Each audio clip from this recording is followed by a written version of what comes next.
I promise you, once you learn this amazing scale shape, it's going to transform your blues playing. It did for me. I've been playing the blues for almost 30 years now, and I discovered something that really makes everything click and brings out such amazing color in your blues playing. So let's get down right to it. All right, so take a look at this graphic.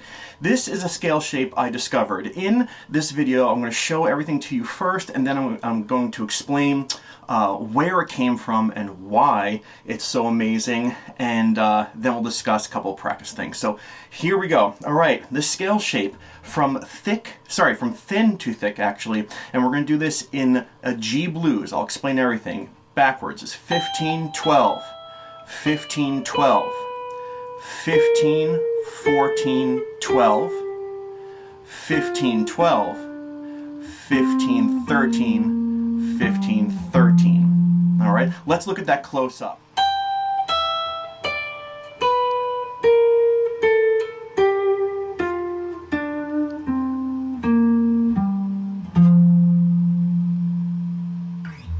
All right, so what is this scale? Well, I'll talk about where it came from in a little bit.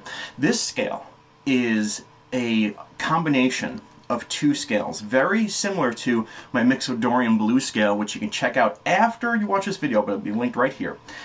This is half major pentatonic, half minor pentatonic, and not only is it the shape that gives you amazing blues, it also gives you the idea, the mental set of how the blues works, because the blues isn't a random thing. It really is about keeping your mind in the game. So before I show you everything, how about I play for you? All right, I'm going to play a little bit of a 12-bar blues in G with this scale, and I'm just going to apply what I learned, and I want you to listen to how colorful and juicy this sounds. Okay, check it out. Here we go.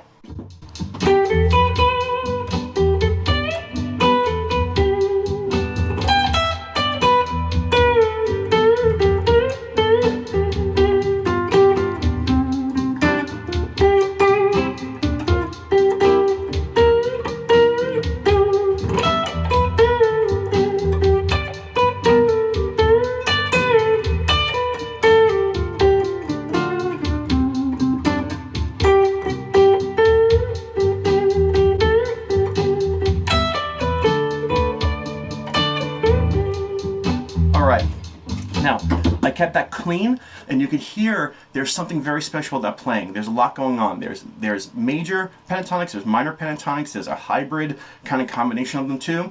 And so let me show you how it's done, if you like that. Okay, so a standard blues is consisting of 1, 4, and 5 chords. If you study this channel, you know that, all right? On the 1 chord, in this case the G blues, it is a G chord or a G7. On that G, usually it has 4 bars in the 12-bar blues, we're going to use the major pentatonic half. Right there. The intervals associated with this are 1, 2, 3, 5, 6, and 1. Let's zoom in so we can see that a little better. 1, 2, 3, 5, 6, and 1. All right, now that we kind of just, saw that up close, I want you to listen to the major pentatonic feel on top of this blues progression on the 1 chord. I'm going to step on my looper, and I'm going to play it for you. Here we go.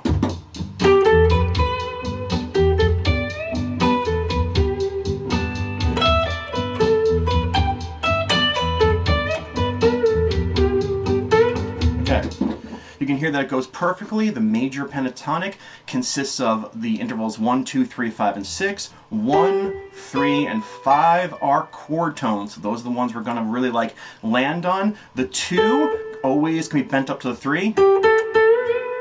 We use that a lot. Can be slid up. All right, we always use that in the blues. So we have 1, 2, 3, or 1, 2, 3. We have the 3 here.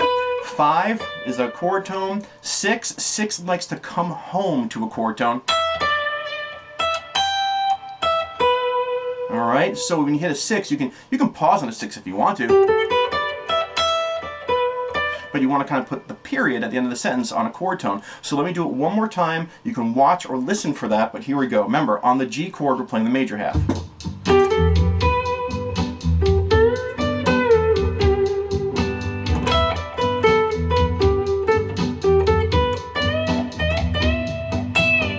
Okay, So there, I bent the 5 up to a 6 to create a little bit of tension on the movement before the 4 chord.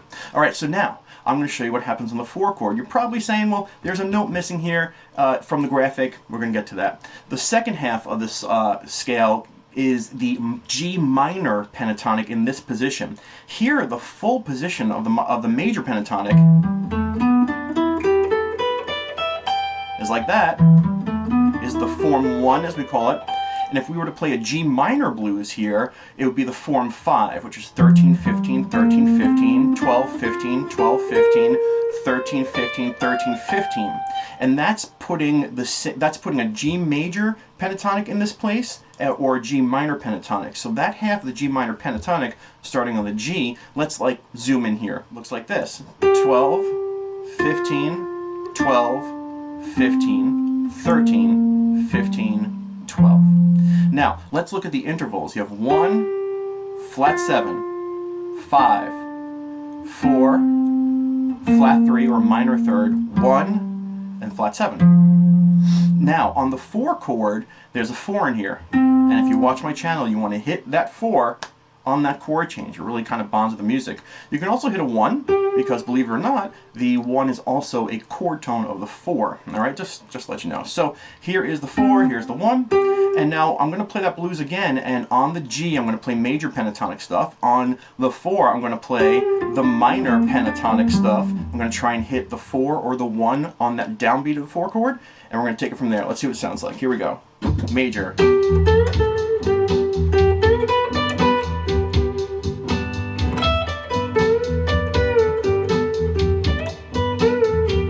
Minor. Okay,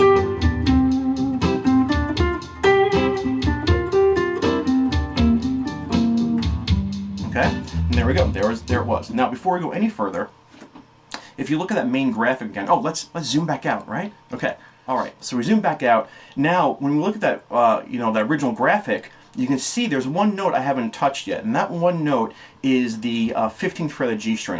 This is the minor third. Here's the 1, here's the 2, here's the minor third. This note here, when put in at any moment, whether you're playing major or minor, will give you a minor feel, all right? And it is so cool to use this kind of 1, 2, and flat 3 or minor third to transition between both when you're going from major to minor or you're going from minor back to major. This kind of really gives you a nice bridge or a nice like baton toss to the next section. So you're going to see me do it one more time with a little bit of 1, 2, and flat 3 when I want to kind of, get to that 4 chord. When we get to the 4 chord, I might throw this in, a little bit while I'm on the 1 just to tip my hat to the minor blues, but definitely going to use it as we move to the 4 chord. Now, I'm going to put on a little distortion just so you can hear what it sounds like with distortion, so let's get that going. Hold on. There we go. All right, and now let's play it, a little bit of distortion. Look out for everything. Here we go.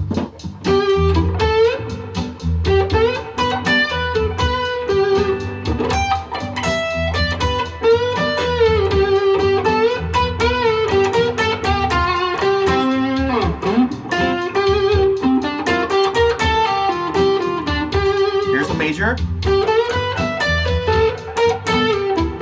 All right, so that was really quickly. I was just kind of blending the two. I forgot to say it out loud, but hopefully I'll remember to put it on the screen. And so now we have the 1 chord is major, the 4 chord is minor. What about the 5 chord? This is the best part about the scale. Easiest, okay? It is so crystal clear, and you go, oh my gosh, it's so amazing. When you look at that chart, you can see now I have circled the fives, right? You can frame out the 5, and when you frame out the 5, you can start on the 5, and you can go through this hybrid scale, end on another 5 while the 5 chord is playing. In this case, it's a D chord or a D7, and it really brings out this bonding and really colorful moment. So let's zoom in so you can see that again, and then I'll play everything for you. All right, so here you have the 5, the 3, the minor third, 2, 1, flat 7, 5. This little frame. It's all right. You can play anything you want between these two 5s. And it is going to absolutely sound so awesome. So I'll stay zoomed in. I'm going to try and remember to say this stuff out loud. And I'm going to do the 1 chord, the 4 chord and the 5 chord. I'll probably go through an entire 12-bar blues, vocalizing what I'm doing. This scale shape is amazing. Let's just check it out. Major.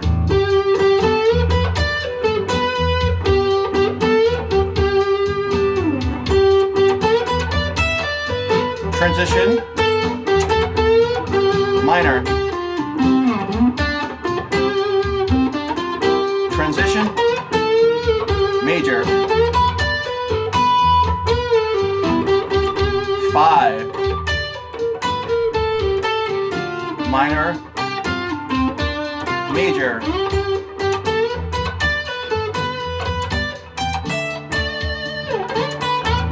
All right, so now, that was very brief. That was one time around. Let's zoom out, actually.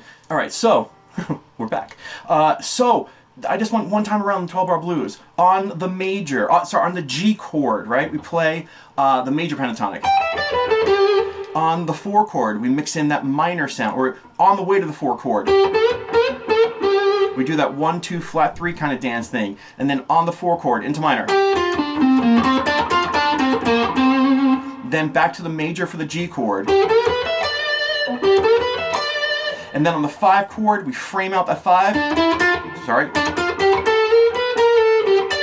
Any which way you want to. And then the 4 chord is minor. And back to the 1 chord. And then a turnaround ends on the 5.